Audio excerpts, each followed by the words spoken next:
gudoomiyaha xisbiga mucaaridka ee wadani isla markaana gudoomiyaha golaha wakiilada Soomaaliland Cabdiraxmaan Maxamed Cabdilaahi Ciro oo maanta qaar kamid ah warbaahinta ugu waramaya xafiiskiisa ayaa waxa uu markii ugu horeysay shaaca ka qaaday mas'uuliyiin uu sheegay inay yihiin qaar miisaan culus leh oo hore uga tirsanaan jiray xukuumadda madaxweyne Axmed Maxamed Maxamuud Siilaanyo ay si rasmi ah ugu biirayaan xisbiga wadani isla markaana waxa uu xisbiga wadani uu ka fogeeyay inuu yahay xisbi qabiil حسابت سيدي wax loo sameeyay xisbiga wadani oo dhan maaha inuu kaga baxno qabyaaladda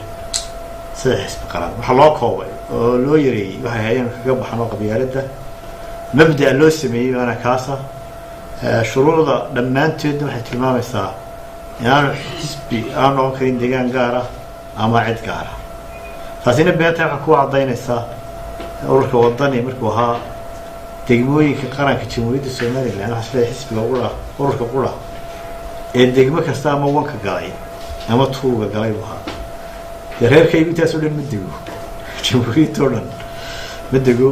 shacbiga soo saaray Soomaaliland waa shacab waxa isleeyahay uu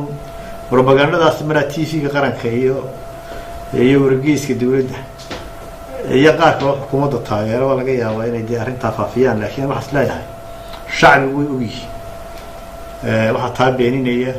khamiista waxa ku soo biiri doona dadka Soomaaliland ay wada garanayaan oo reer Soomaaliland aan deegaan qura ahayn oo siyaasiyiin oo waliba ka tirsan jiray xukuumadda Axmed Maxamed Maxamuud Siilaanyo xil muhiim ah ka soo qabtay dadka iyo shacbiguna wada garanayaan marka dadku halkan bay ku soo socdaan kuwii kulmiye ku jiray iyo kuwii aan xisbina wali gelin dhamaantood waxay ku soo socdaan xisbiga wadani waxaana u arkaan xisbiga ku badbaadaysa Soomaaliland inuu yahay xisbiga wadani waxaan cadeynayaa inuu dhammaan shacbiga reer Soomaaliland leeyahay inuu gudoomiye ma ka ahay laakiin waa xisbi shacbi oo shacbigu leeyahay taana maragiisa khamiista daawan doonta hadii ay ka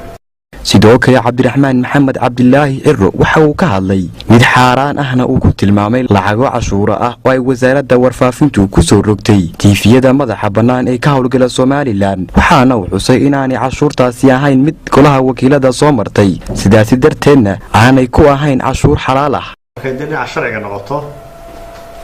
cashuuraha xukuumaddu way soo jeedisaa hadii cashuur cusub la xalaaleynayo marka cashuur aan goluhu ansixin haday tahay cashuurtaas mid sharci ma sharci daro xukuumaddu way kordhin kartaa cashuur laakiin waxa weeye in golaha la keeno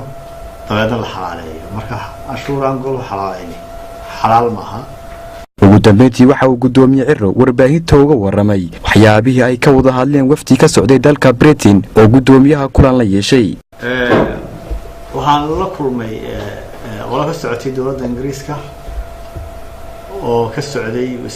wasaaradda Ahmed dibadda iyo safaaradooda sababa gudahaan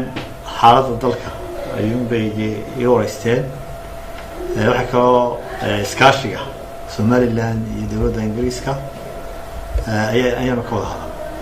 Cabdiraxiin Mawlid Ismaaciil shabakadda wararka Wanaag News magaalada Hargeysa.